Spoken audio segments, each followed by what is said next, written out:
first off, I want to thank you for coming to AwesomeCon. How's the convention scene been for you so far? Very pleasant, very helpful, and I mean the whole of the convention has been very, very good. Enjoyed it.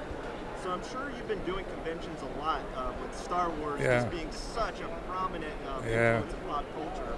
How long have you been doing this? Well, when Star Wars came out in the late 70s, wasn't it? And I would say now I've been doing all conventions for the last 10, 15 years. Yeah.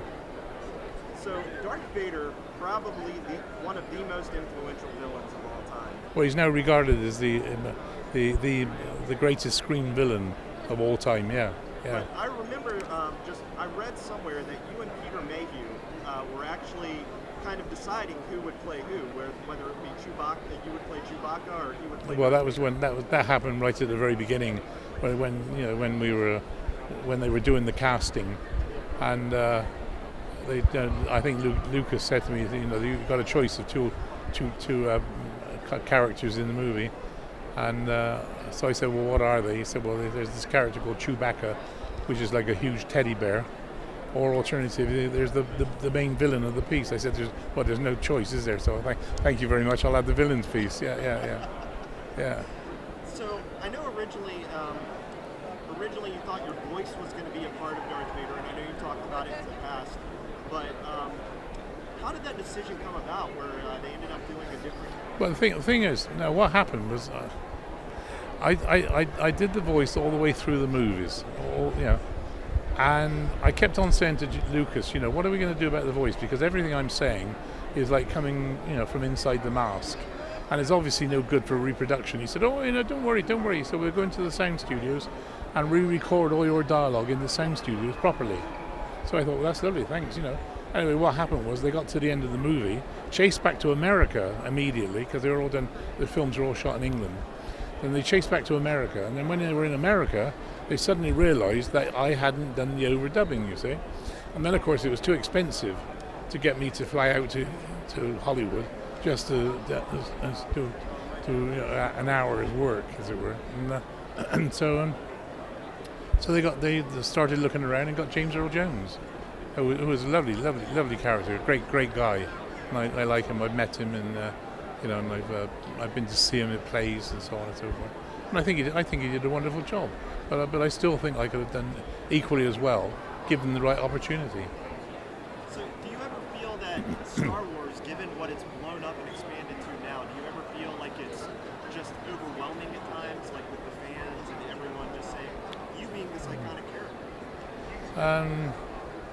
Well, I'm very happy to be a major part of the Star Wars trilogy. That was the three that I really got involved in, and I think it's done wonders for me.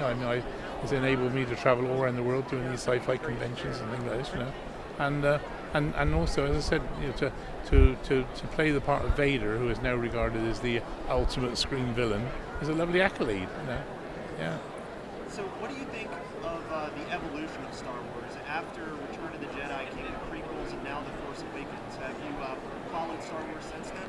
Well, to a certain extent, I have, but I don't think anything they've done so far is as good as the first couple. Even the latest one, The Force Awakens. It's a nice film. Don't get me wrong. It's a nice film, but I watched it. I travelled 150 miles to go and see it when it first came out. What I didn't know was they were having a special showing of the very first ever showing of the new movie, and so I travelled all this 150 miles to go and see it. And anyway, at the end of the movie, I was a bit disappointed in it, to be honest, because I didn't think there was enough action in it. Excuse me when I'm about to cough. And the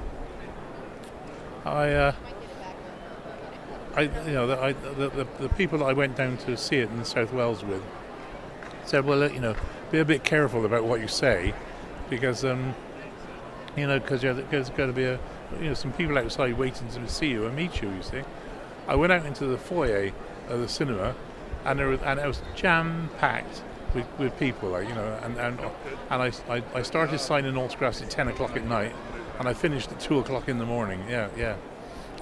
But they were, and every one of them enjoyed the movie. And then when I got back to London, my wife and her friends went to see the movie. They thoroughly enjoyed it as well. And so, yeah. Well, I want to thank you so much for your time. And I want to thank you just for being such an influence and just being such a part of something that's so magnificent today. Thank you. Yeah. It's an honor to meet you, and it's an honor to even speak. Thank you very much.